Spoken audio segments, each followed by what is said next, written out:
I cannot tell you the joy and jubilation that was at Love Field on November 22nd, 1963. We arrived there about 45 minutes to an hour early because we wanted to be on the fence so that when the president came by, we could shake our hands. Mother took me out of school, and all I knew was I was getting out of school. So we went down there, and the president's plane was late. And the first plane that landed, though, was Vice President Johnson. And he was parked in a different section of the terminal, so I didn't get to see him disembark. But I couldn't have had a better shot at seeing President Kennedy and Mrs. Kennedy coming down. And one of the things that I learned subsequently from all the speakers we've had, President Kennedy was well aware that Jackie was more popular than he was. And unlike King Charles, who was jealous of Diana's popularity, President Kennedy made Jackie an asset. And he knew she was popular. So he had her come down first. And I remember all the women standing next to me saying, look at that purse, look at that hat, look at that dress. And I mean, they were just cheering. I cannot tell you that it was one just happy moment in my life. We hadn't left Love Field. We were at the corner of Cedar Springs and the exit of Love Field.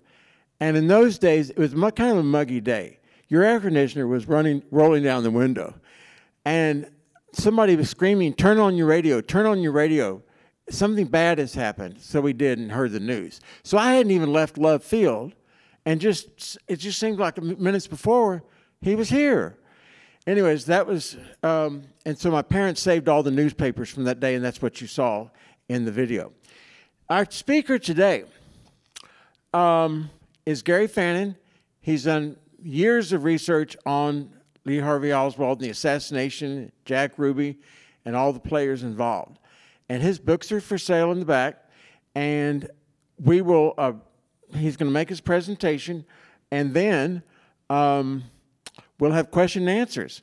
So it's my honor to introduce Gary Fannin.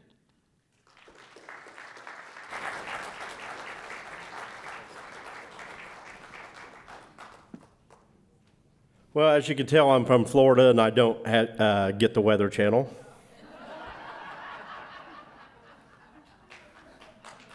But I appreciate everybody dressing up nicely for me tonight. Tom, thank you very much for having me, and thank you everyone for attending. I just want to give you just a quick background. As Tom said, he knew where he was there. I didn't have that opportunity, and the best way I'll describe it is how I got involved with the Kennedy assassination was in 1980 as a sophomore in high school. I had to do a report on a president, and I literally drew JFK's name out of a hat. And the first thing my history teacher said to me was, Gary, are your parents alive? And I said, yeah. And he goes, ask them where they were, because everybody knows where they were. And so I did my little, research. You got to realize in 1980, research was the library, your encyclopedias, some microfilm. That was it. You didn't have the internet. You didn't have all the technology we have today. And so I did my little homework, and I knew it happened on a Friday. I knew Jack Ruby killed Oswald on a Sunday. And so I went home and I asked my mom, I said, Mom, where were you? I said, I have to do a report on President Kennedy. Where were you when President Kennedy was shot? And she goes, I was here watching my soap operas, as they were showing the cut in there of, as the world turns.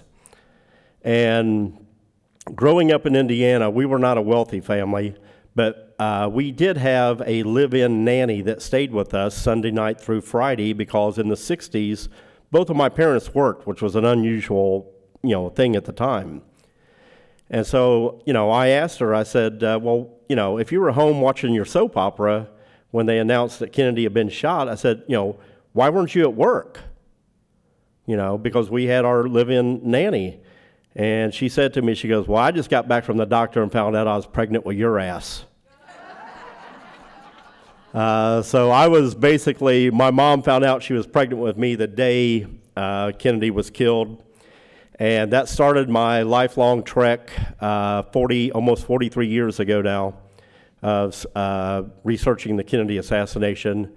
And again, until I came to Dallas for the first time in 1987, I really didn't have much of a thought on it. I still believed Oswald was a shooter, but I wrote my report saying he had an accomplice because of the eyewitness testimony of different shots from different directions.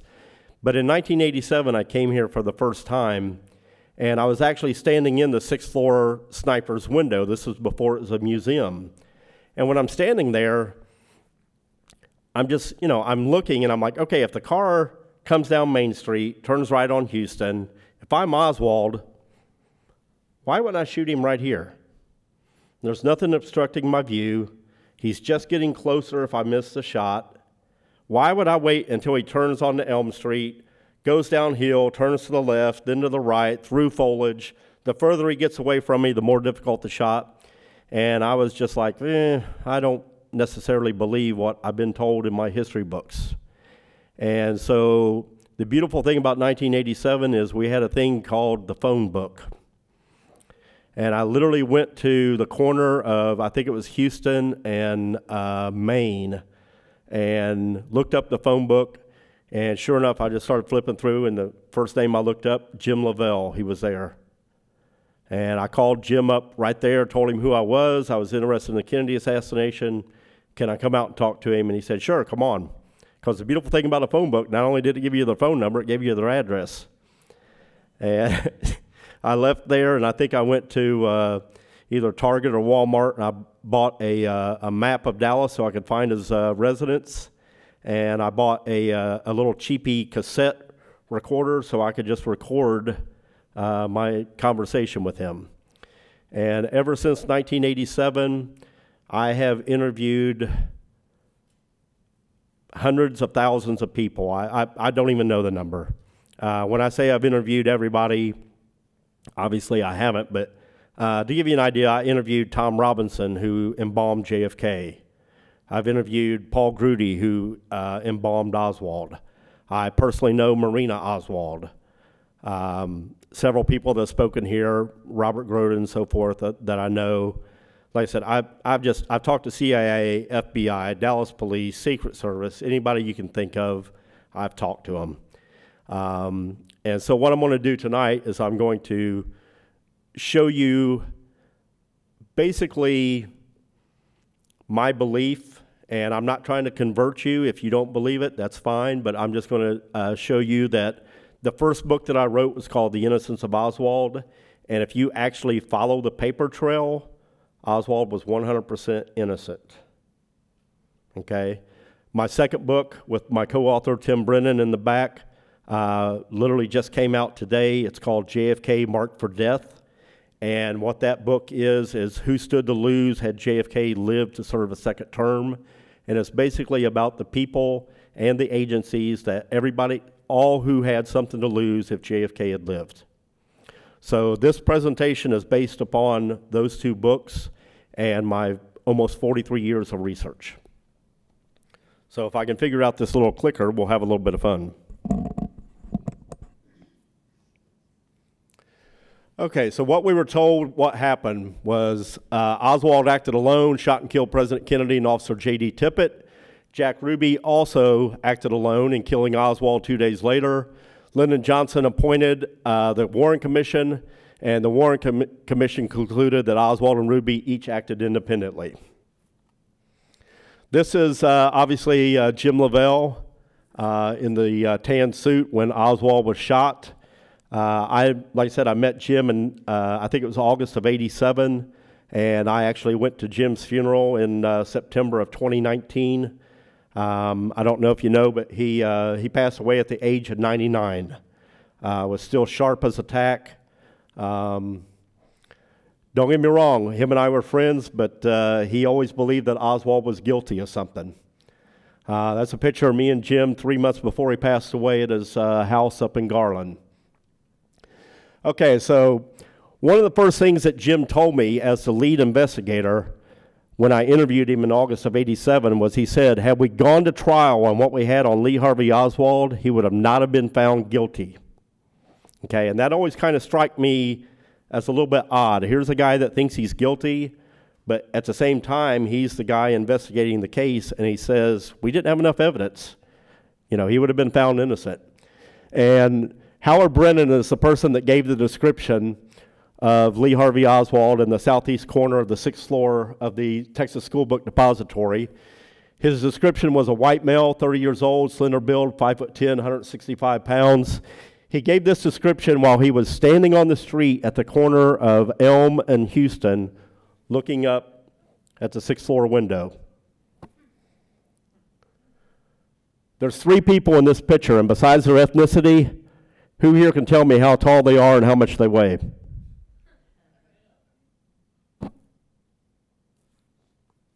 You have no way of knowing.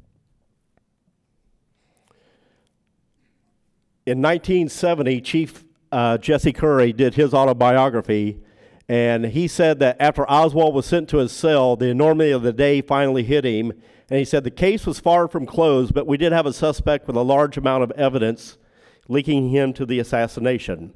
Well, I want to show you the evidence that they had. Again, this is Howard Brennan on the right. The white circle is where he was standing. And again, he's looking up at circle A, and he's looking, and that's where he gave the description of Lee Harvey Oswald. Okay? Even though he had his glasses with him at the time, at the ID at the police station, he didn't have them here. He was not able to pick Oswald out of a lineup. Okay, so what happened? The Dallas police just exercised their lineup a little bit to the point that, well, let's make it a little bit easier to pick out who we want here. The 2 guys in the suits are actually Dallas police officers, and the guy on the far right, I believe, was a janitor at the Dallas Municipal Building. And Oswald was very upset that the fact that he goes, everybody else here is wearing a nice shirt, and I'm in a torn T-shirt. And here's the thing. They had these guys step forward and give their name and where they worked at. Now, this is 7 o'clock in the evening. At 7 o'clock in the evening, everybody in the world had heard of Lee Harvey Oswald and the Texas School Book Depository.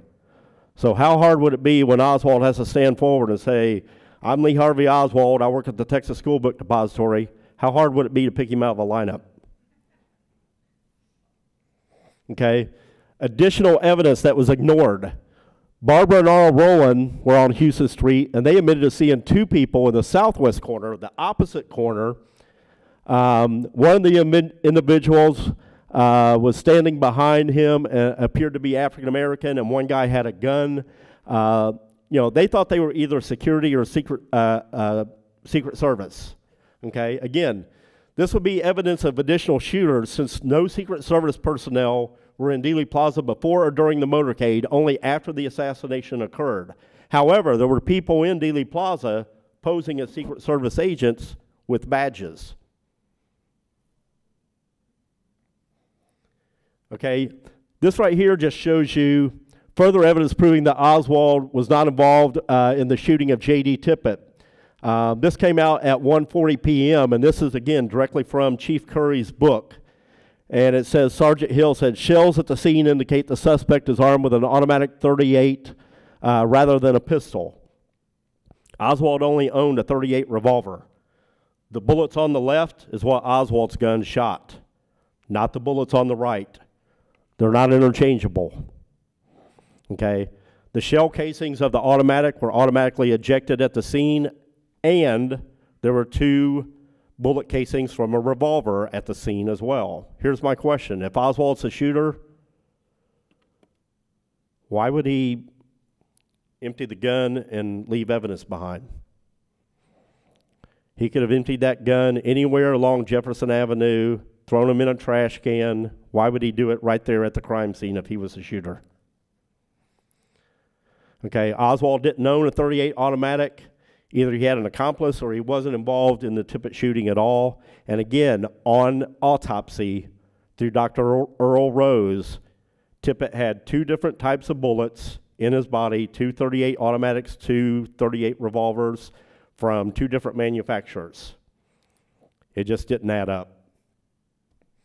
Oswald allegedly owned a 6.5 Mannlicher Carcano, which he ordered under his alias Alex J. Heidel in March of '63 from Klein Sporting Goods. The type of rifle that was found in the school book depository building immediately after the shooting was not a 6.5 Mannlicher Carcano. This is an affidavit signed by Seymour Weitzman.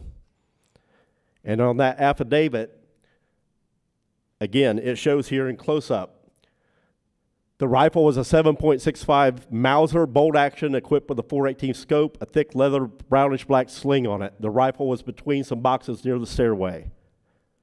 Okay, so this is not even the gun that Oswald owned, and the press reported for 36 hours that the gun that was used was a 7.65 German Mauser. When the police couldn't tie the German Mauser to Oswald, all of a sudden it morphed into a 6.5 Mannlicher Carcano. This is, at the very top here, this is the order sheet that Oswald ordered from Klein Sporting Goods for the gun. And you can see it says C20 T750, A. Heidel, his P.O. Box, Dallas, Texas. And then, again, the ad is at the bottom showing you the C20 T750, 36 inches long, 1995. This is what he ordered. And it shows you here where the clips are on the bottom of the rifle. The one on the bottom left here is on the stock or the handle of the gun. And then that's on the front on the far right. But again, it shows the clips on the bottom. So this is where he could put the sling or the the rifle sling to carry the rifle. The problem is, again, this is a backyard photograph showing that the strap's in the same location on the bottom of the gun.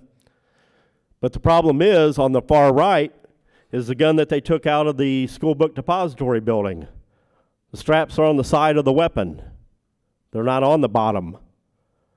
So even if this was a 6.5 Mannlicher Carcano that they claimed Oswald owned, it doesn't match up with the backyard photographs or what he ordered. Again, there's a close-up of it.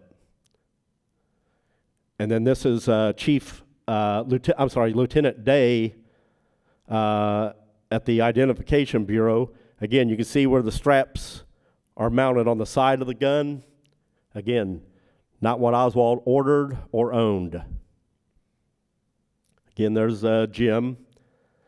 And again, besides Jim telling me that we didn't have enough evidence to find him guilty, this right here is from the Men Who Killed Kennedy documentary from 1988. The Dallas officer in charge of the Tippit murder investigation was retired Detective James Lavelle, who was one of the first to interrogate Oswald.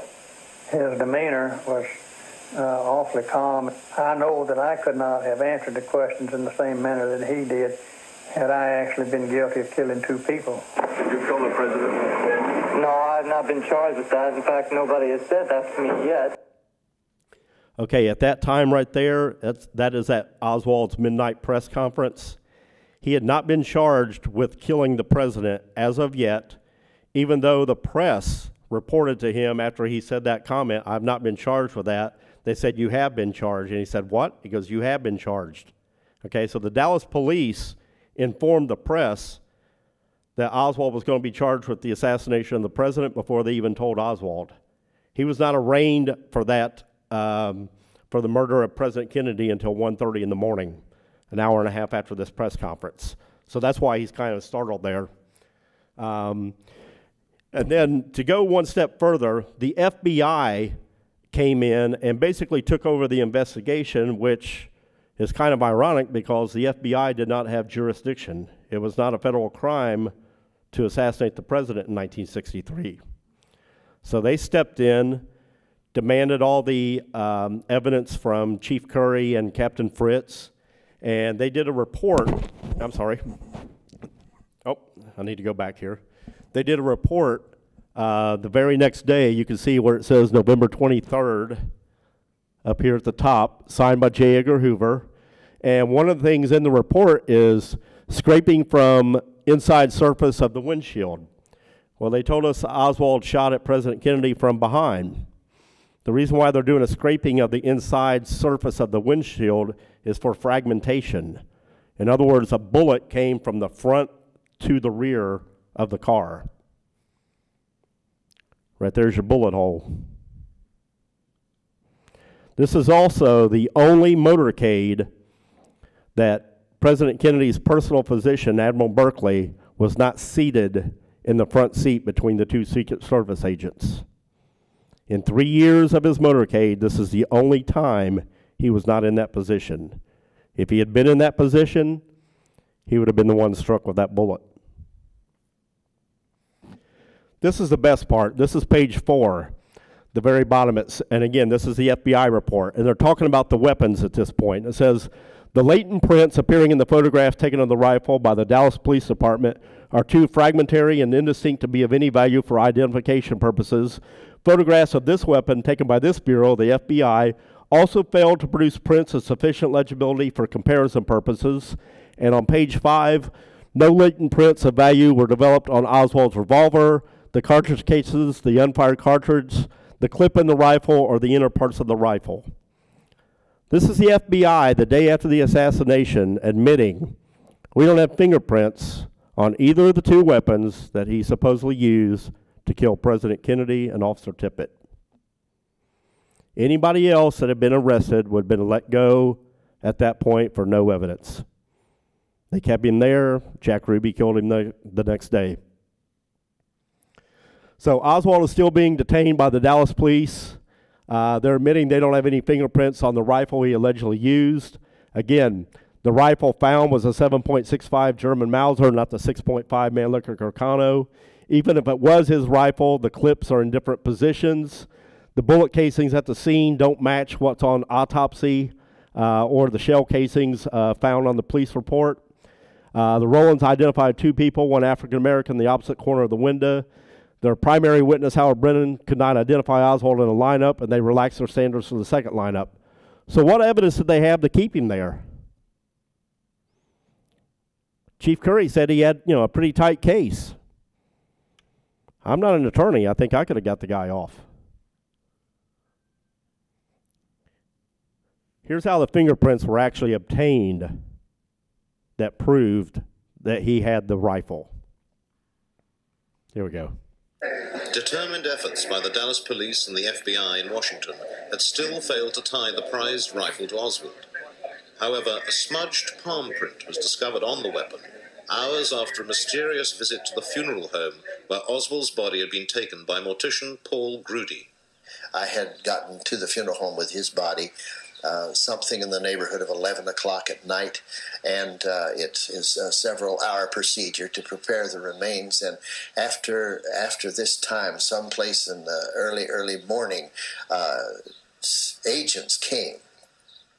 Now, I say agents because I'm not familiar at the moment with whether they were Secret Service or FBI or what they were, but agents did come, and when they did come, they fingerprinted, and the only reason that we knew they did, again, it just, no big deal. But again,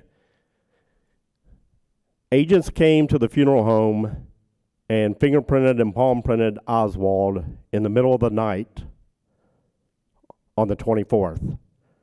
That's when all of a sudden the FBI and the Dallas police find a smudged palm print on the inner parts of the rifle that they just told you in an FBI report that it wasn't there. Okay? Paul Grudy inadvertently gave the FBI the fingerprints they needed to convict Oswald.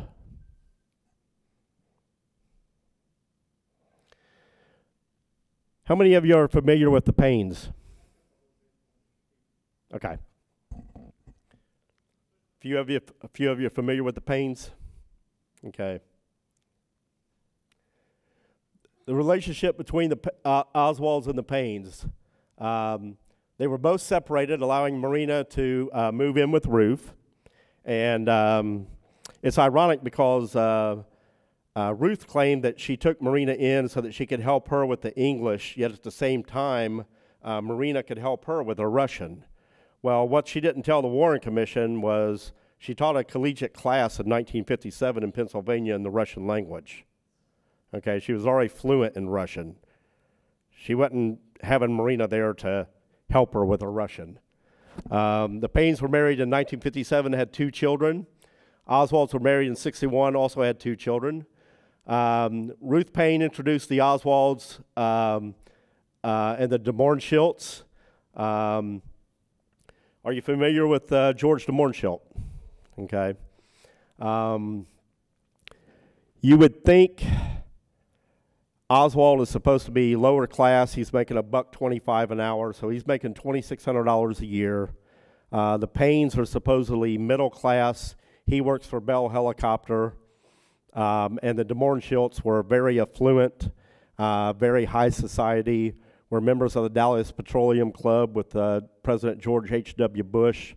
So why would someone of a lower class level, a middle class level, and an upper class level, why would they all be, quote, friends and hanging out? Okay, well, for one, the Paynes weren't as middle class as you want to believe. And what I say by that is in my research, I found out in March of 1960, Michael Payne's grandmother passed away, and she was a descendant of the Forbes family. And she left all 15 of her grandchildren an inheritance that once they turned 21, they got this money. Well, Michael was already 31. They all 15 grandchildren received an endowment of $269,000 in 1960, equivalent to about $2.7 million today. Okay, so the Paynes try to act like they're middle class. They were anything but middle class. I don't know about anybody else here, but if I have $2.7 million in my pocket, I'm sorry, I'm not going to Burger King. Like I said, the Paynes were actually wealthy, not middle class as they portrayed. And again, the inheritance is of $269,000. And, you know, there's numerous other connections with the CIA, with the Paynes. Ruth Payne's sister was a CIA agent. Michael Payne had applied before. It was never proven that he was CIA, even though his father and Ruth Payne's father both worked for companies that were CIA front companies. And again, this just shows you the $269,000. Again, their connections to the CIA. Ruth Payne's father, William Avery Hyde, insurance executive, worked for the USAID, which was a front company for the CIA. Ruth Payne's brother-in-law, John Hoke, was also employed by the USAID and applied to the CIA. His wife was already working for the CIA. Michael's mother, also named Ruth, was married to Arthur Young, who received a patent from Bell Aircraft for the helicopter that would be later used in Korea and Vietnam. Michael Payne's mother was best friends with Mary Bancroft. She was having an affair with both Allen Dulles and Henry Luce of Time Life magazine. And Henry Luce was also a CIA agent. Anybody here familiar with how Henry Luce purchased the Zapruder film? They bought the rights to the Zapruder film for $100,000 and then went back the next day and paid an additional $50,000 for the film rights. So they have the picture rights for Life magazine, Time magazine, and they have the film rights to show it. It was never shown until Robert Groden showed it on Late Night America, March 6, 1975. They had no intentions of ever showing the Zapruder film, okay? The images that they printed in Life magazine, they actually printed out a sequence to make it look like a shot had came from the rear. So they falsely portrayed the shots coming from the rear instead of also from the front. And how Robert Groden got involved with the Zapruder film was in 1969, Abraham Zapruder was diagnosed with terminal stomach cancer.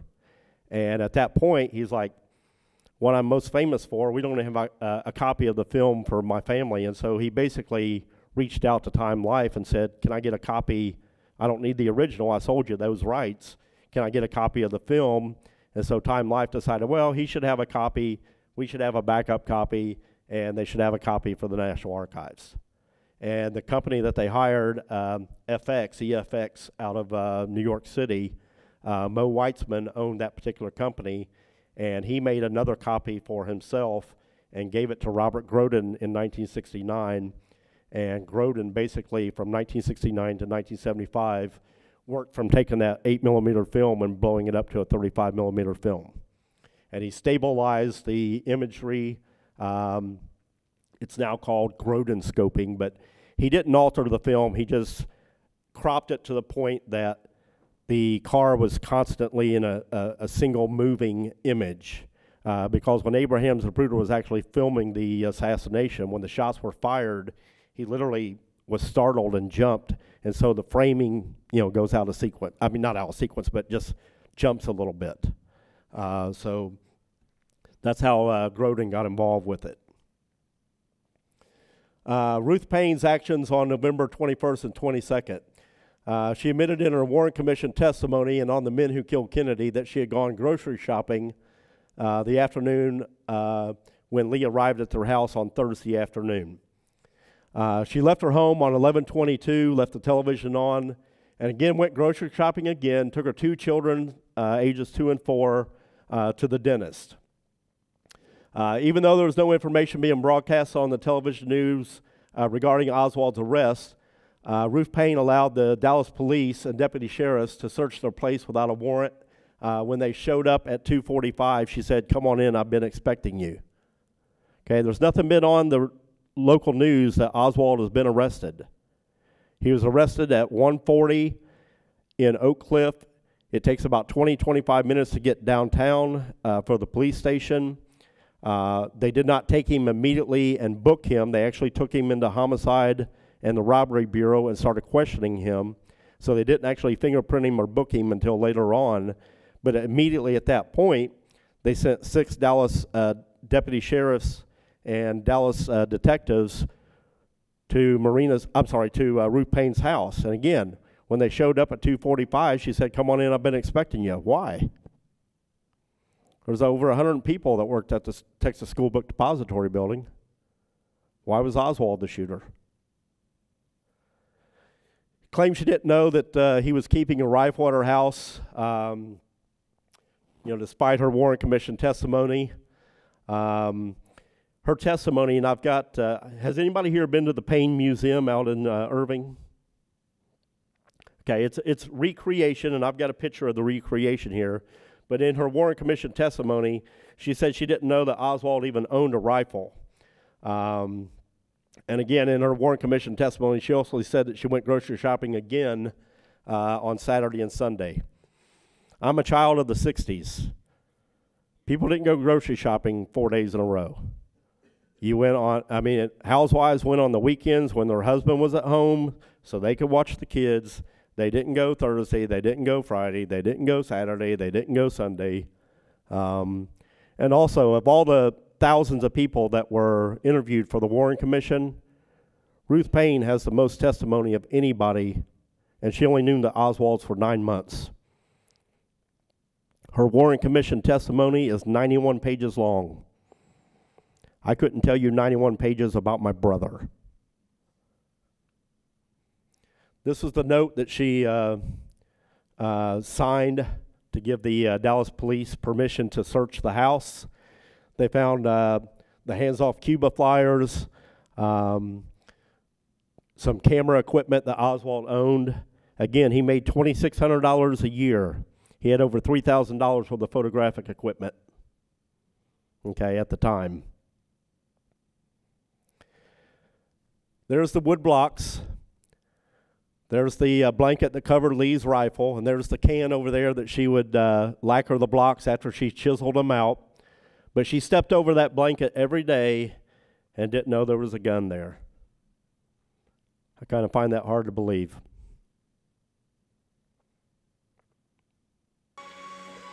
In Ruth Paine's Warren Commission testimony, she goes into great detail about the contents in her garage and how often Marina and Lee used the garage. She remembers that Lee would usually forget to turn off the lights in any room, while Marina would always turn off excess lighting. During her 91-page testimony, Ruth Paine describes spare pieces of wood which she would use to make building blocks for her children. Mrs. Paine also talks about the lacquer she would use to coat the learning blocks after she had finished carving them. Although Mrs. Paine claims she had no idea Lee Oswald was hiding a rifle in her garage, these photos, even though they are recreations, show the absurdity of Mrs. Paine's claim. Ruth Paine would have to literally walk past the rifle and other possessions of Lee Oswald's in order to get to her materials.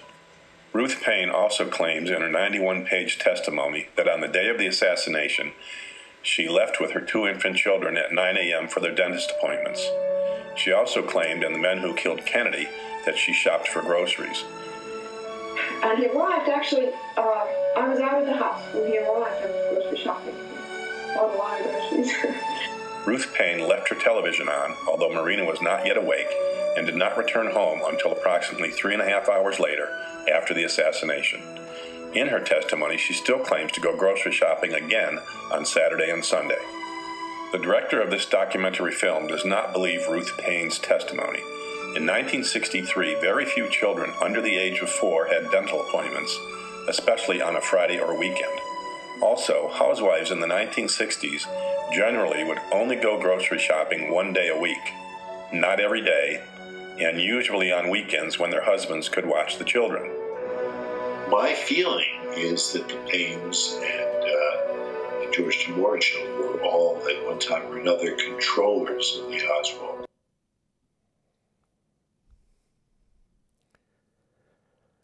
Anybody else think Michael Paine looks a little bit like Lee Harvey Oswald? Okay, there were rumors that Oswald, was test driving cars even though he didn't have a license, that he was shooting at other people's targets at shooting ranges. I firmly believe that could have very easily have been Michael Paine. And another interesting thing about Michael and Ruth Paine, they were separated, in 63. They didn't actually get divorced, I think, until like 67.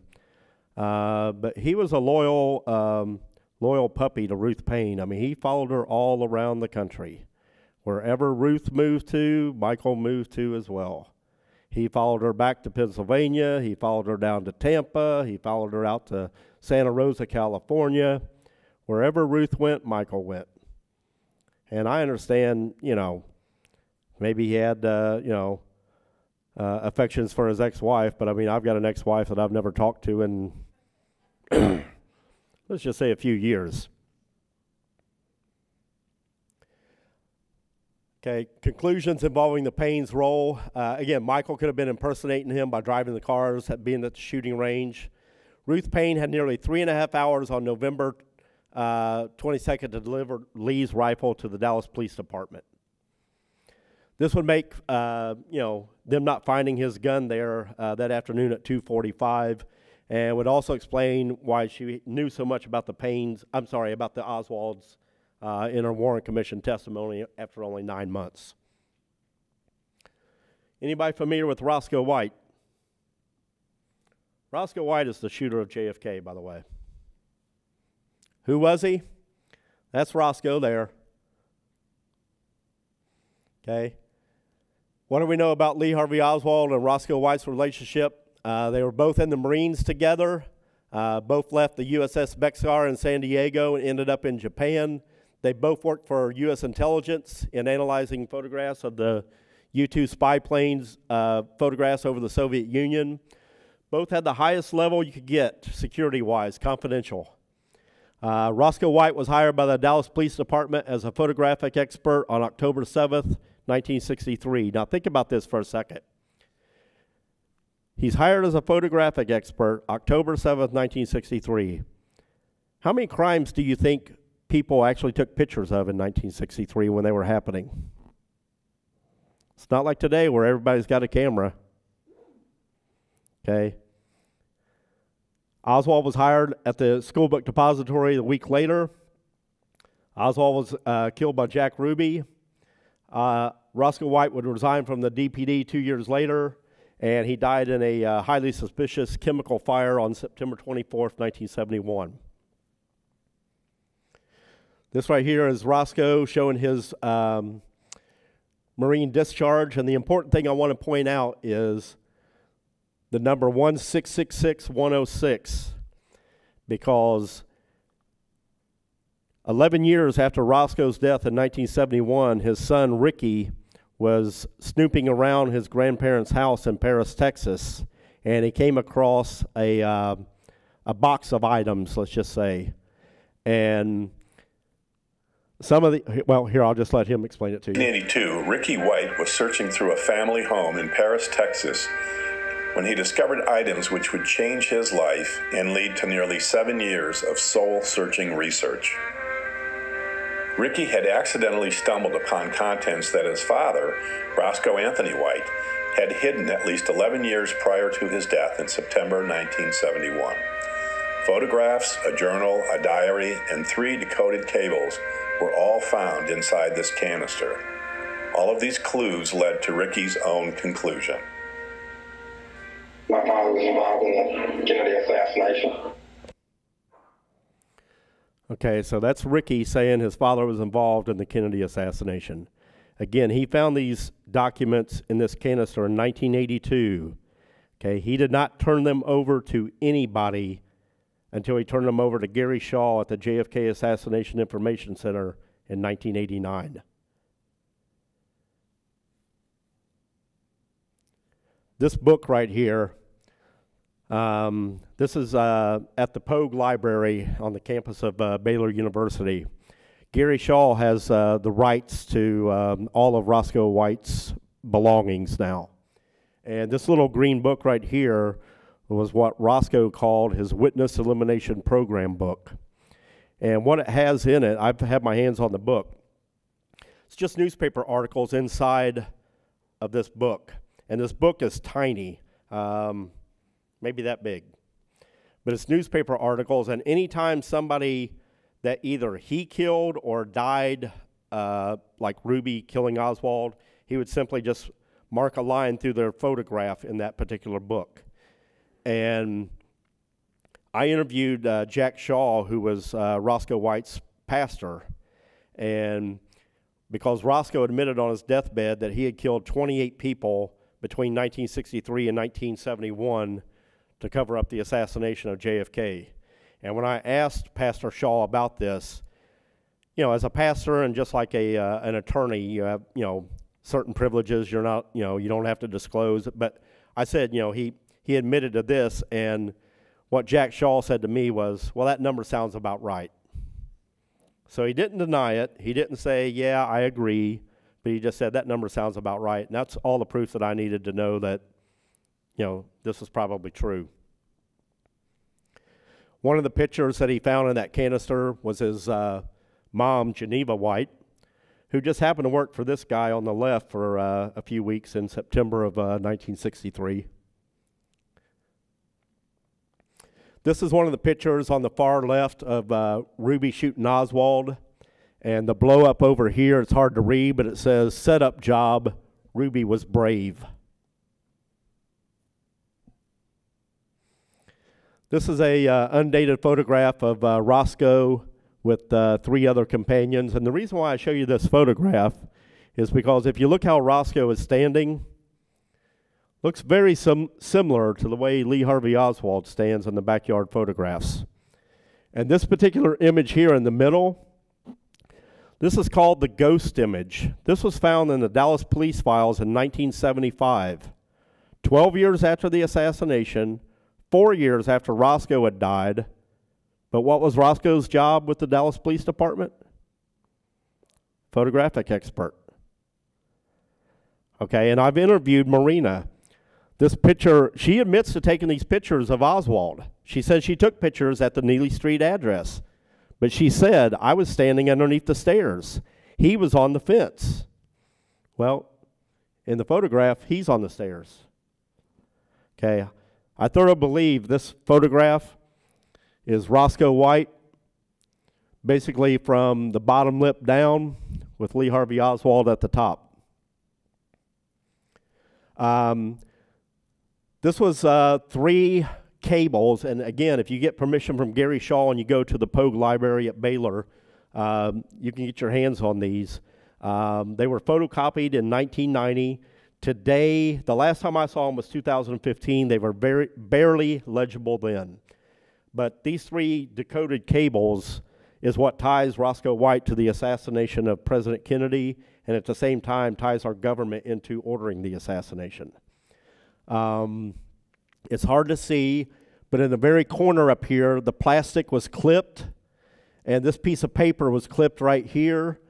When they were given this at the Assassination Information Center, they actually had this paper and plastic tested by both 3M and IBM, and they said that that paper plastic stock was late 1962, early 1963. The first cable, again, is from Navy Intelligence 166106. Again, that's Roscoe White's Marine identification number. September 63, he went by the code name of Mandarin. Dallas destination chosen, your place hidden within the department, okay?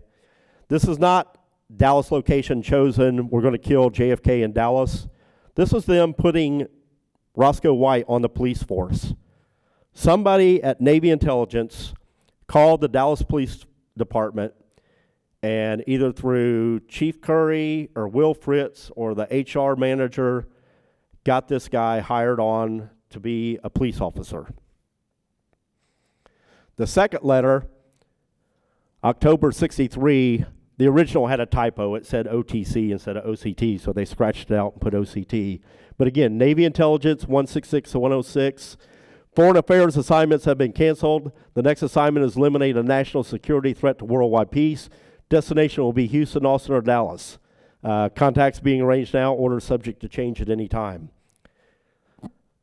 This is Navy Intelligence saying, we're not going to kill Fidel Castro. Foreign affairs assignments have been canceled. We're going to kill JFK.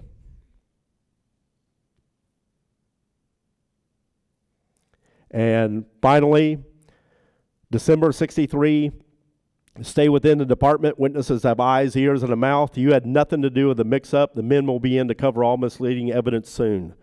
Okay, so again, they're telling him to stay on the police force because eyewitnesses are going to come forward and say, well, that's not what I saw. And I don't have it in this presentation, but I find it very interesting. How many people watched the news footage of Walter Cronkite that day when he said, 3 shots were fired on President Kennedy? Okay, most of your eyewitnesses in Dealey Plaza said between 3 and 6 shots. How did Walter Cronkite know 10 minutes after the assassination there was only 3 shots, the same amount that the Warren Commission would find out 10 months later? There's your Snow White and the 7 Dwarfs right there. That would be the Warren Commission. Ricky White did a lot of soul searching for nearly 7 years before giving Gary Shaw and the Kennedy Assassination Information Center the documents, photographs, and cables. Talking with his mother, Geneva, helped to verify the information he had discovered in 1982. With Gary Shaw's research and more documentation, Ricky had to learn to accept that his father was the killer of President Kennedy and was simply carrying out orders from the Office of Naval Intelligence. It still hurts me to an extent, but I look at the fact that what my father did was he was asked upon and did as a soldier, and that's the way that I've accepted it. Okay, the night before Roscoe White shot JFK and killed Officer Tippit, he admitted to his wife, Geneva, I've been ordered to kill President Kennedy tomorrow. And she's like, there's no way, you can't go through with this. And he's like, well, obviously they know more than we do. And if I don't go through with it, they're going to kill me, they're going to kill you, they're going to kill our boys. So that's what happened. Okay, and again, here's your backyard photographs. There's the ghost image. Okay, again, right here, if you look at the mugshot of Oswald, he's got more of a rounded, pointed chin, not a squared chin. And I put the purple line in here to just show you the crop marks, but the little shadow line that you see going across there, that's crop marks on the photograph. Again, I think the backyard photograph is from here down is Roscoe White and Lee Harvey Oswald at the top. And you know, when he was arrested and they showed this backyard photograph to Oswald, he said, "It's a fake, and I can prove to you it's a fake." Obviously, he never got his day in court to do that. This right here is where I just took Roscoe's chin and put it on Oswald's face. Lee Oswald, who's been rewarded for his work in Russia, in the government's behalf, by being given training as an expert photographer. When they arrested him, he had over $3,000 worth of camera equipment, so he was no ordinary photographer. According to Dallas Police Captain Wilfred's own notes, he showed the famous backyard photograph to Oswald during the 12 hours of interrogation.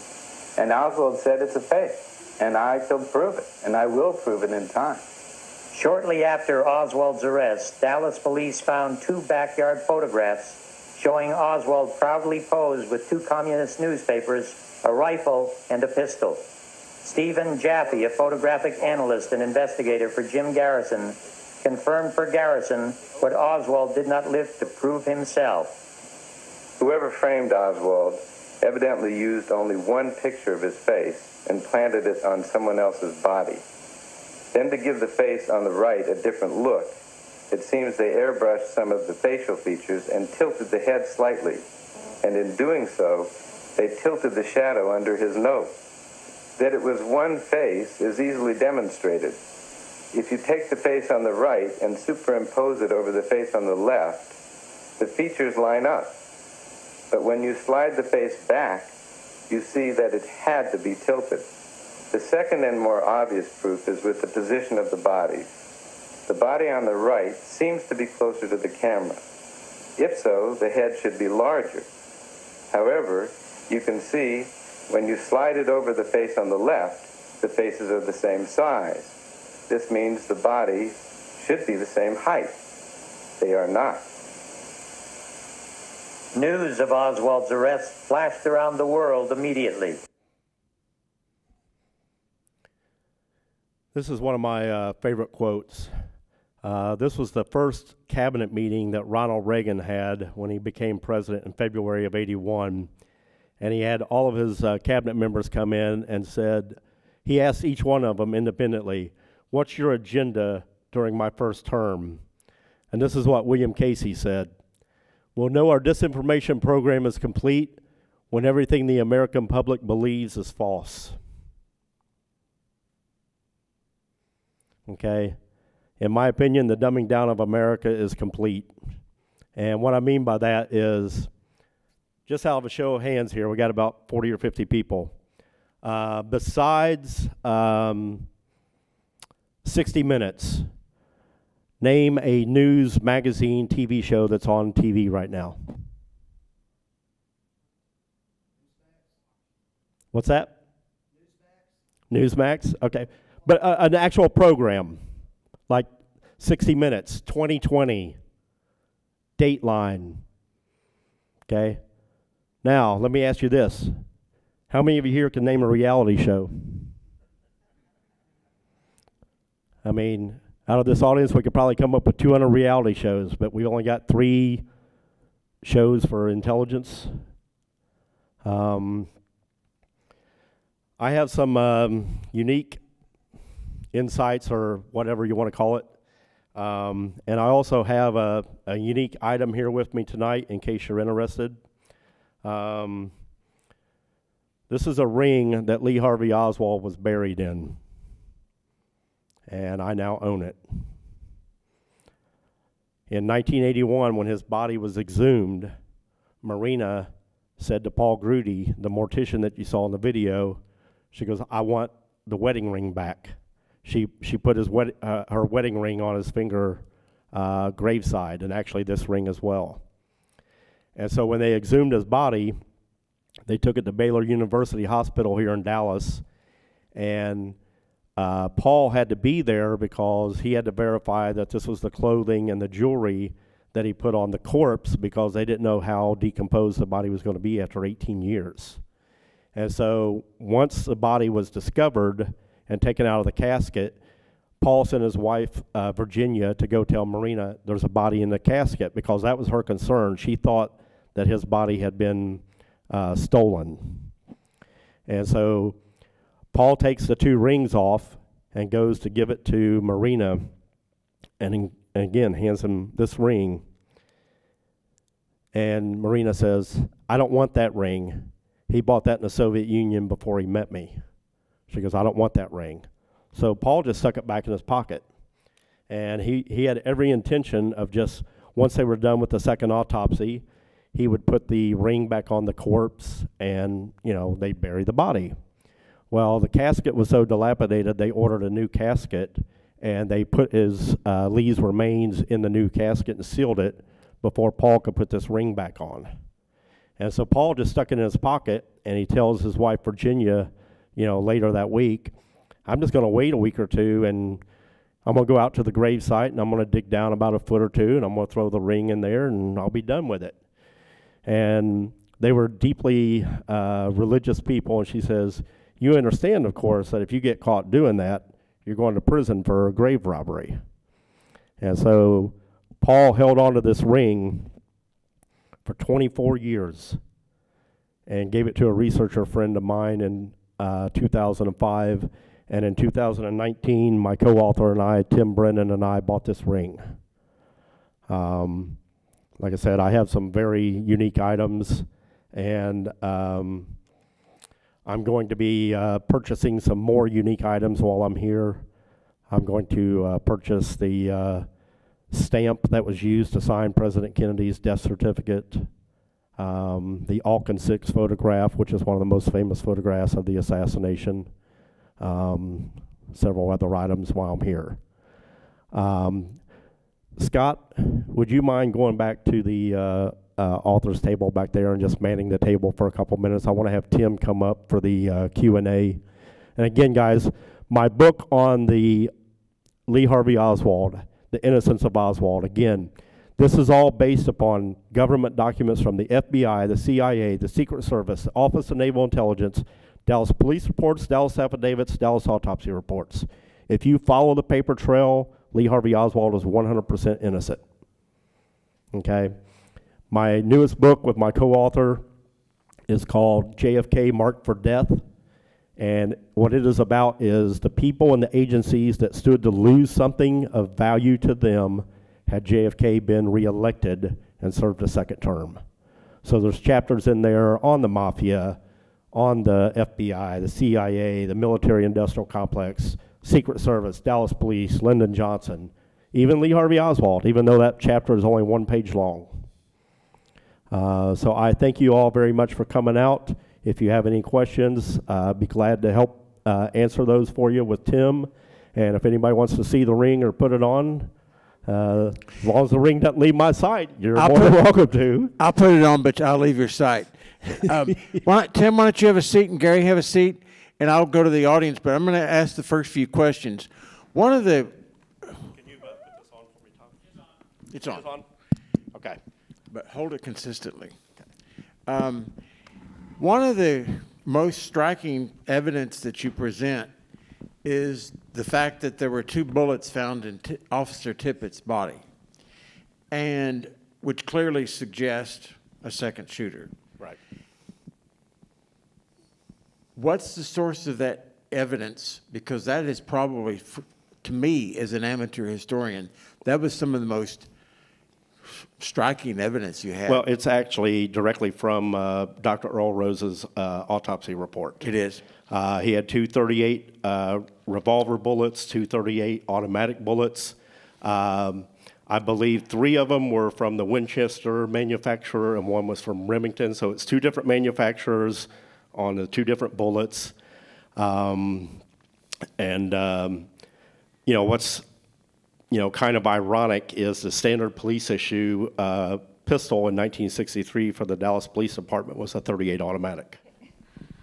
Okay, I lived in England around 2006, and I was watching a BBC presentation on the Kennedy killing, and they said unequivocally, not it was maybe or it was proposed, they said the driving force behind Kennedy's assassination was the mafia. And like you said, because they had something to gain. They wanted to, Bobby was going after them with full force. Correct. They wanted to get rid of Bobby. They knew if they did that, Jack would come after them with the full, everything that he could as the president. So they thought, we'll just kill Kennedy, John Kennedy. That gets rid of Bobby, because everybody knew that Bobby and Lyndon hated each other, and that would be the end of it. So I've always thought that that's who, that they were behind. That was the driving force. Well, and here's what I will say about that. I firmly believe the mafia helped hire the guns, okay? But I didn't do it at this particular presentation, but most presentations that I speak at, I ask people right up front, okay? How many of you believe, by a show of hands, Oswald was guilty? And so certain people raise their hand. How many people believe, Oswald had an accomplice? And again, I'll get a few people raise their hands. How many people think Castro did it, or the Cubans, or the Russians? How many people think the CIA did it?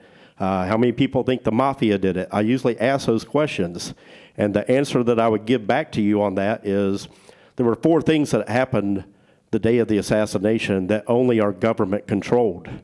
Okay.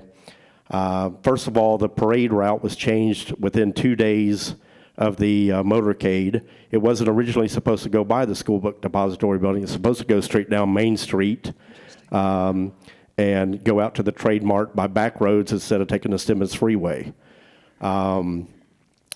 The other thing that I will say is the Secret Service, from Thursday night at 8 p.m. until Friday at 12:30 when the assassination happened, the Secret Service violated 16 different rules of presidential protection, including going out drinking the night before the assassination. Anytime the car slowed down to less than 44 miles an hour or made a turn of 90 degrees or more, there were supposed to have been Secret Service agents on the running boards and the bumper of the car to protect the president from field of fire from 3 different directions. That didn't happen. The open windows, okay, you saw in the presentation there, 3 African Americans on the 5th floor looking out, and the 6th floor sniper's nest window, those windows were open, as well as many other open windows along the parade route. That's not allowed during a presidential motorcade, okay? The Secret Service has the right to basically take over the police department and the sheriff's department, and hey, if a window goes up, somebody goes in that building to find out what's going on. So again, they didn't do that. The biggest thing is, it wasn't a federal crime to assassinate the president in 1963, yet the Secret Service removed JFK's body from Parkland Hospital before they could do an autopsy, okay? And so when I go back to whether you think Oswald did it alone, or Oswald with an accomplice, or the Cubans, or the Russians, or the mafia, only our government could do all the things that I just explained to you, and only our government could get the Warren Commission appointed. I have one other question. Oh, okay. And by the way, the BBC is much better news than what we get here. Good evening. Number one, I'd like to congratulate you on your wonderful presentation. Well, thank you. One question specifically is, you mentioned a moment ago, and Mr. Stone, who wrote a book years ago on this, also indicated that they found Oswald having lunch in the book depository building. Right. Now, I'd like your take on what happened from the time that he was having lunch in that building until the time he was arrested in the movie theater in the same town. Right. Well, the first thing I'll say about that is he was spotted by 2 employees in the lunchroom at 12:26, okay?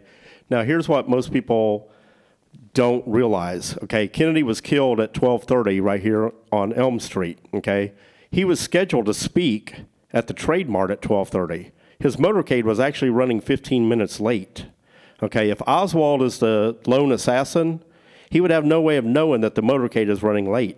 He'd be up in that window waiting for the president to come by, Okay, he wouldn't be sitting there having his sandwich at 12:26. Okay, as far as him leaving the school book depository, I tried to retrace his routes in 2015. He supposedly left the school book depository building at 12:32. He walked approximately 5 blocks east, got on a bus. The bus was headed back west to Dealey Plaza. He rode the bus for about 2 blocks. It wasn't going anywhere because of the traffic. He got off of the bus, supposedly asked for a transfer, walked 3 blocks to the Greyhound bus station where he knew a cab would be. And after giving the first cab in line to a pregnant woman, he gets in a cab and goes out to his rooming house in Oak Cliff. But he's not dropped off at the rooming house. He gets dropped off 5 blocks from the rooming house and then walks back the 5 blocks. And he does all of that in 28 minutes. Was he dropped off before he got to the rooming house? Do you know? In my personal opinion, it wasn't him on the bus or in the cab. He was witnessed by Deputy Sheriff Roger Craig coming down the Grassy Knoll incline and getting into a green Nash Rambler station wagon. Questions, comments, protests? When the protests come, I'm handing the mic to Tim. Wasn't the Nash Rambler station wagon owned by Ruth Payne? Yeah. That's the rumor. Okay. Now, another thing you said about Ruth Payne saying that she had gone grocery shopping on Sunday. Well, I was in the 7th grade living here in Texas in 1963 in November, and we had something in Texas at that time called the Blue Law, where most grocery stores were closed. Right. So that would have been kind of tough for her to do. And also the 2 caskets. Hey, it's Steve, right? Mike. I talked to you earlier. Yes. You know about the fingerprint. Yes. At the sniper's nest. Yes. So some people may not know about this. They found a fingerprint in the sniper's nest where Lee Harvey Oswald supposedly was. They sent that fingerprint to the world-renowned fingerprint guy, the guy that was better than anybody at that time. He positively identified it as belonging to Malcolm Wallace, who was Lyndon Johnson's assassin, right? They sent it to the FBI. The FBI came back and said, it's not Malcolm Wallace's, and then conveniently lost the fingerprint. Questions, comments, protests? Yes, I've been curious, does there exist any kind of transcript of what Oswald actually said while he was being interrogated? No, because Captain Fritz and Chief Curry claimed there wasn't room in the interrogation room for a stenographer. And here's the other thing, too. This is before 1966 when the Miranda rights were passed. Anything Oswald said in his interrogation would not have been admitted into court anyhow. He didn't have a lawyer present. I mean, he asked for a lawyer. He asked for John Apt out of New York City to represent him. Yeah, according to Curry and Fritz, there wasn't room in there for a stenographer to take his notes. Well, in your conversations with Jim Lavelle, did he ever express to you or tell you exactly what Oswald said? He said that he denied it at every opportunity, and I even, in my new book, I even put in there when Oswald was finally arraigned for the murder of the president at 1:30 in the morning, he actually said to, I can't remember the guy's name now, but the attorney that arraigned him for the death of the President Kennedy, he said, "What are you doing this for? This is a joke. What are you talking about?" I mean, he denied it at every opportunity that he got. And it's, I'm not saying anything bad about Dallas County or the police department, but Dallas County has had more overturned trials in the state of Texas than any other county since 2001. You didn't have DNA and everything back in 1963, but bottom line, if they wanted to railroad you in a crime, you got railroaded into a crime. Does anybody here know about Abraham Bolden? Okay. Okay. IMO, this is just my opinion. I've watched many, many, many things on just anything I can find about the assassination, docuseries, whatever. And I just want to say, because some of the stuff you guys are saying, it sounds like it was from the men who killed Kennedy. That is one of the best docuseries I have ever seen. I agree. First-hand eyewitnesses are telling you what happened, but no one listens. And what I want to say is, I sit here every day and wonder why there is not a U.S. president who will open this investigation and take care of this. There is so many lies, so many things that are, and so my thought was, well, are they waiting for everybody with the Warren Commission to pass away? That's already happened. And yes, Gerald Ford was the last one who passed away. Correct. And I thought, is somebody scared for somebody that they're going to, come after him or something? But why doesn't, and I was hoping, I don't know, because I know President Trump talked about wanting to open stuff. But nobody does it. Nobody wants to open this up and find out the truth. There's so much. And now everybody's dead, Right. that's had anything to do with it. And what you said about the men who killed Kennedy, it is one of the best documentaries out there. And see, I heard that a lot of people said a lot of that stuff wasn't true. But you're sitting here listening to these people tell firsthand eyewitness accounts, and why don't you believe them, and why do you think this is not a good docuseries? Right. I don't know. And Robert Groden, on my DVD that's back there on The Innocence of Oswald, Robert Groden said, when I showed it to him, he goes, "This is the best documentary I've seen on the Kennedy assassination since the men who killed Kennedy." And as far as no president, wanting to open it up, well, I'll just put it to you this way. I met President Jimmy Carter back in February or March of this year. And you were allowed to ask him one question. And, he still has Secret Service protection, so he's doing a book signing. And so as he's signing my book, I said to him, I said, well, my question to you, Mr. President, is I'd like to talk to you about the assassination attempt you had on May 4th, 1979. And he just kind of looked at me and he goes, how do you know about that? And I said, well, the two people that, the Secret Service, said that was going to try to kill you, one guy's name was Raymond Lee Harvey, and the other guy's name was Oswaldo Ortiz. Okay, in 1979, funding was up for the House Select Committee on Assassinations again. This was the CIA's way of telling Jimmy Carter to keep your damn nose out of this. Okay, the funding didn't get approved. They released the report in 1979 and suggested that the Justice Department investigate it further, and here we are 43 years later, and nothing has been done. In the back? Okay. Someone who you never mentioned at all, a guy by the name of Woody Harrelson, I think we all know. Oh, yeah. Was Woody's dad found in the train yard, coming out of the train yard after the assassination? Well, again, according to the men who killed Kennedy, there was a 95% chance that the tall tramp in the middle was Charles Harrelson.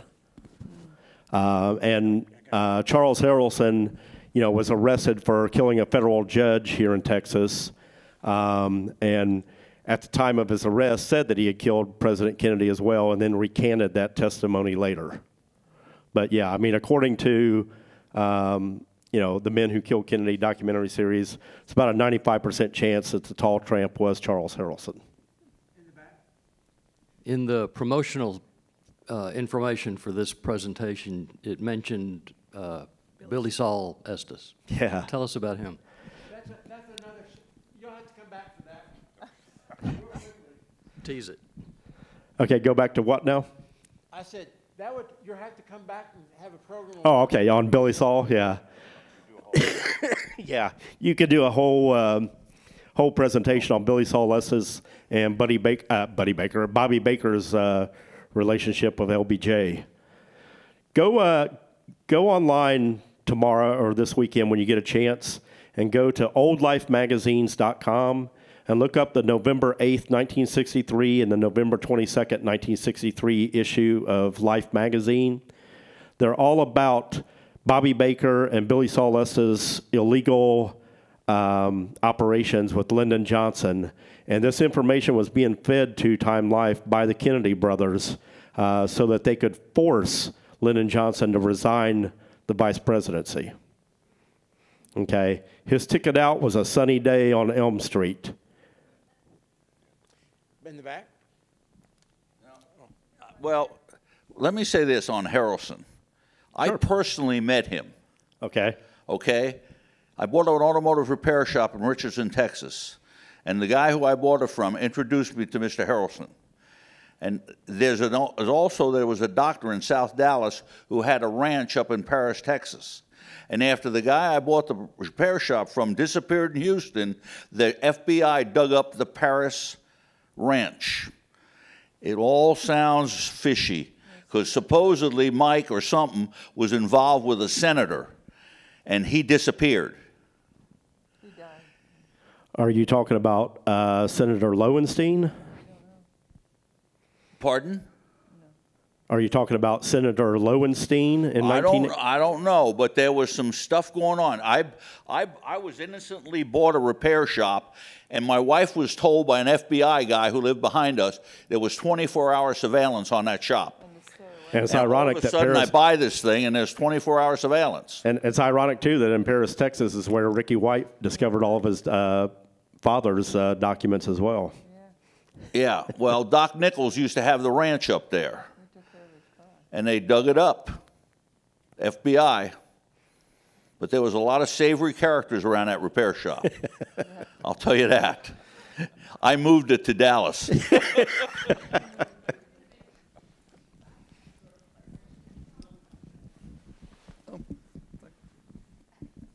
Hello. How you doing? Okay, first of all, a confidential clearance is the lowest clearance, not the highest. Okay. It's confidential, it's secret, and it's top secret. I know this because I was in the military in '69 and I had a top secret clearance. Okay. Okay. And I don't believe that changed between '63 and '69. So you ought to change that on your presentation. Well, I appreciate it. I'm sure he just had the clearance because of the messages he had to receive. Yeah, and those are probably you know, confidential messages. At the same time, it's they go back to how the press reported that Oswald was capable of doing the shooting because he was a marksman in the Marines. Well, again, a marksman's the lowest rating you can get. Exactly. But it sounds good. He was a marksman. Have a follow-up. Okay, I don't quite I've always thought that Tippit, his job was to kill Oswald, because if they arrested Oswald alive, their story would fall apart, which it did. Right. So I think Tippit's job was to kill Oswald. But I don't understand in your version that this other guy killed Tippit. Are you saying that Tippit never encountered Oswald over in Oak Cliff? Correct. He never made it into the school book depository in time to basically kill Oswald. Okay, so he went over to Oak Cliff to try to catch him over there where he lived. Correct. But you're saying that he didn't find Oswald. But see, Oswald, when he ran, he obviously knew they were trying to kill him, or why would he hide in a movie theater full of people? Well, he didn't want the police to kill him when they arrested him. Well, as far as the movie theater goes, I firmly believe that if you wanted to speak with someone about, let's say that Oswald was involved in one way or the other, okay, and afterwards he needed to find out what his next, mode of transportation or where he goes or what he does next. Two places that you could go would be a movie theater or a library, because you could have a conversation there without having a conversation. And what I mean by that is if you're in a movie theater and I'm next to him and we're in a theater of 200 people watching a movie, If we're just whispering to each other, you don't know what I'm saying to him. In the same way with the library, I can give you information and just say, go check out Kill a Mockingbird and turn it over on page 348. When you get to page 348, I've left you an envelope there. I wasn't there, okay, but I left you information as to what to do. So I really believe that Oswald was at the movie theater, basically awaiting to see what else, what was going to happen next. Obviously, he also would feel safe there, knowing that, they're probably not going to, kill him in front of 200 witnesses or however many people were there. And it's interesting, too. I didn't even put it in the presentation, but it is in the book. They claimed Oswald, when he was being arrested, pulled his pistol and was going to shoot his way out. Yet the pistol misfired, okay? And when they did testing on his pistol at the Dallas Police Station, they found out that the firing pin didn't line up with the chamber. If it didn't line up with the chamber at 140, how did it work at 106 when he shot Tippit? I mean, does Oswald have superhuman strength that he can bend metal with his hand? Okay, so again, if it didn't work then, how did it work 30 minutes before? And the same way with the rifle. When they determined that it was Oswald's rifle with the 6.5 Mannlicher Carcano, they did independent testing on the rifle, and they had to put shims in and realign the scope, and then determined that it wasn't a reliable weapon. And the Italians call that weapon the humanitarian rifle because it can't kill anything. So. Yeah, one quick one. One of the pieces of, quote, evidence against Oswald was the curtain rod story, right? He's Correct. Carrying curtain rods. What are your thoughts on that part of the story? Well, for one, if you get Robert Groden's third book in his series, The Killing of a President, Absolute Proof, there are actual pictures in that book on November 22nd of Earlene Roberts, Oswald's housekeeper, hanging the curtain rods that he allegedly went out to get. And when Buell Frazier picked him up that morning and he looked over his shoulder and saw the curtain rods and the brown paper wrapping in the back, he asked Oswald, "What's that, Lee?" He goes, "That's the curtain rods. Remember I told you it's coming out to get the curtain rods." And when he arrived at the school book depository building, he put the curtain rods, cupped them in his hand, and the other was underneath his armpit. Well, I own a Mannlicher Carcano gun. And even the 40.2-inch version, when it's broken down, is 34 inches long. Okay, I'm a short guy.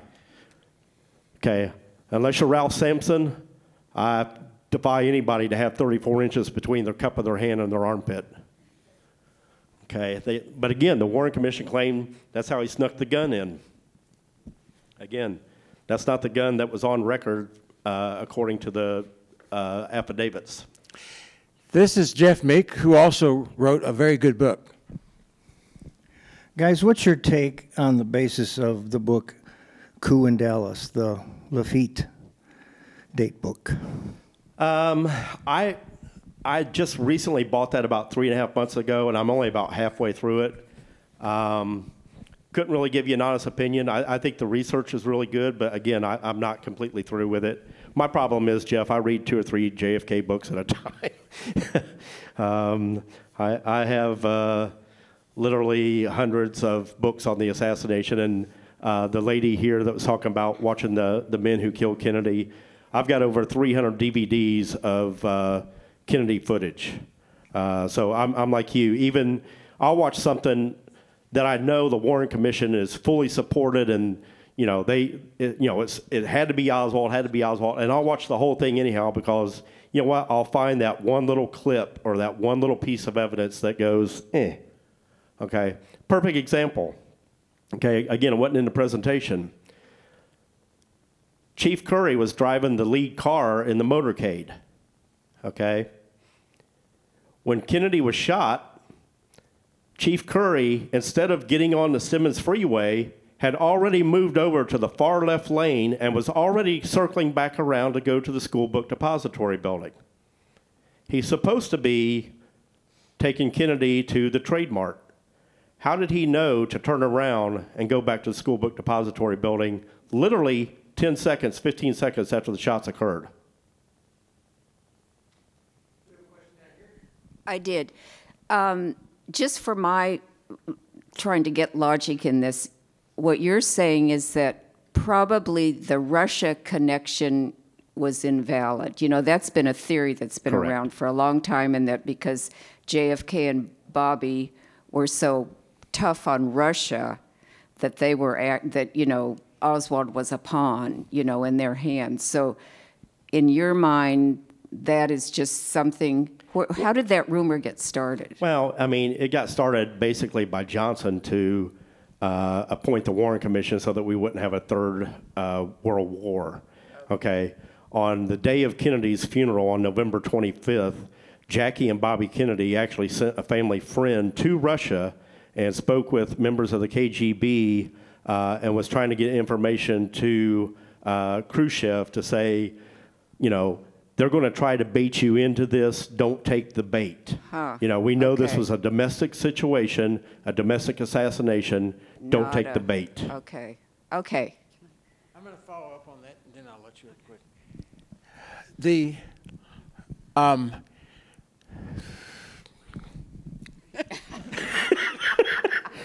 You know, Okay. at this age, Tom, we got to gather our thoughts. One quick question. Have either of you received threats from the government for your work? Not yet. He says not yet. I had the FBI call me in September of 2016. And it's kind of funny because I get a phone call one day, and it's New York City, New York, and I'm like, I don't know anybody there. You know, so that's going to voicemail. And I get the message, and you can tell it's a robocall. But the robocall, you know, I'm thinking September 2016, I'm thinking the phone call is going to be vote for Hillary or vote for Trump.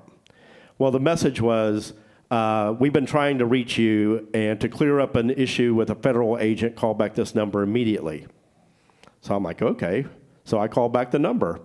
They answer the phone, New York office of the FBI. And I said, yeah, I just got a phone call from there. They said, who is this? I said, you called me. And so about 15 seconds later, a guy comes on. He goes, Mr. Fannin? I said, yeah. He goes, this is Agent so-and-so, the New York office of the FBI. He goes, I'd like to talk to you about your book. I said, all right. I said, what do you want to know?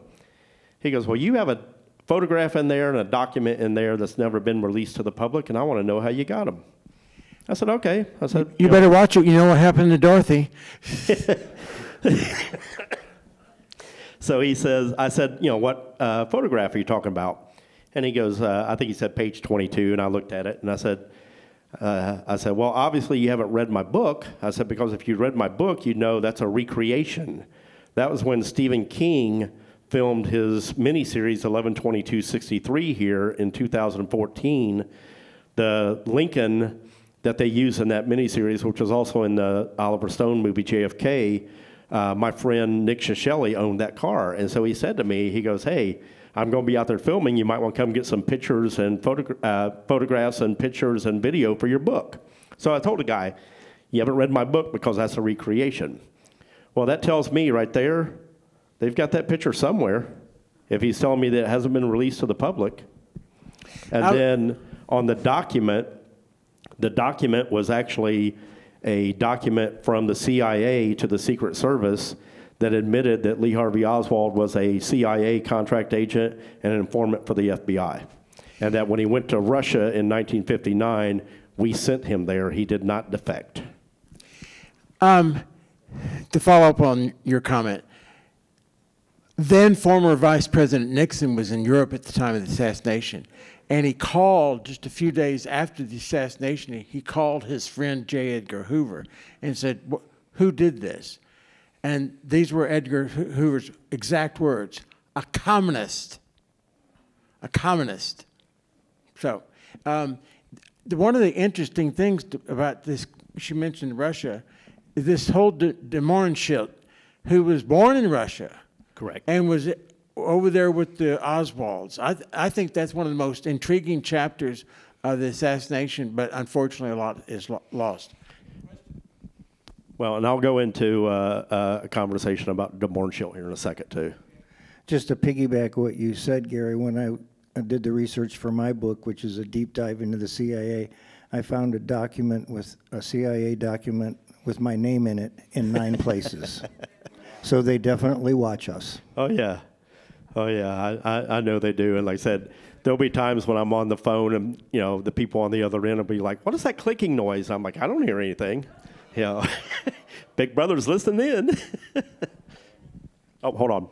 Yeah, I just want to comment on your question about are we afraid or have we been contacted? You know, when Gary wrote his first book, it was just basically about, I mean, it proves that Oswald had nothing to do with it. But for the second book, when we started to write it, the premise of the book is who stood to lose if Kennedy had lived. And the chapters are all, and we say right up front, we're not pointing fingers, we're just saying these people, these individuals, or these organizations stood to lose. And the chapters of the book, CIA, Secret Service, Dallas Police, the Mafia, blah, blah, blah. So as we finished the book, my girlfriend said to me, are you worried somebody might come after you? And I said, well, if I disappear one day and you never hear from me again, or if I suddenly get arrested for selling cocaine, right, you'll know what's going on, right? So who knows what could happen. It's been, Gary talked about Abraham Bolden, very clearly set up, spent 16 years in jail for something he never did because he was trying to bring out the fact that the Secret Service under John F. Kennedy was, they didn't care about him, they wouldn't take bullets for him, they were drinking on the job, they were derelict in their duties. He was trying to make that known to his superiors, and they found out, sent him to prison for 16 years on trumped-up charges. And I talked to him, and he was going to be here this month, but he had the unmitigating gall of having a heart attack. Yeah. He was going to come down for our program. Yeah.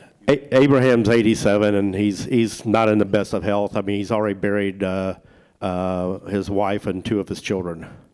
And he, thankfully, in April 26th of this year, finally got a pardon from President Biden after 60 years.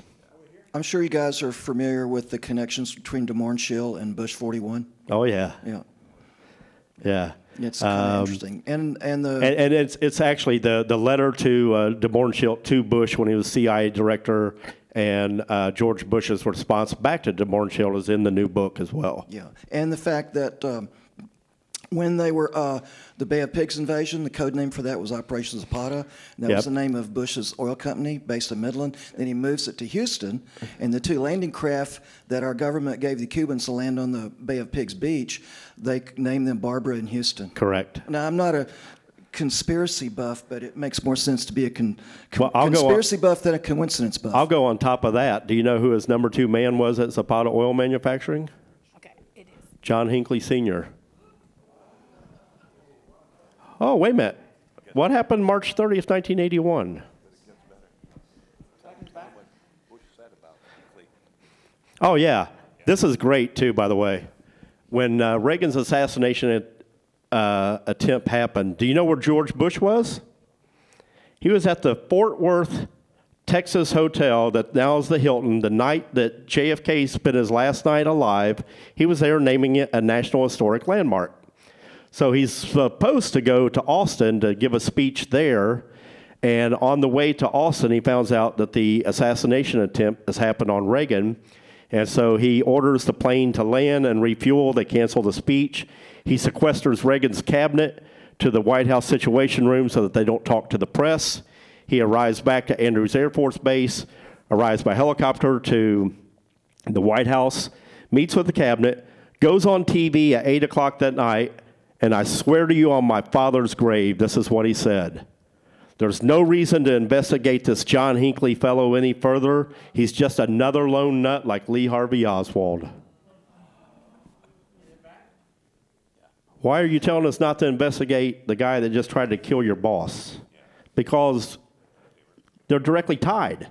In our book back there, his brother, Hinckley's brother was scheduled to have a Republican fundraising dinner with Bush's son, Neil Bush, the following day in Colorado. Well, needless to say, they had to cancel that. That wouldn't look good.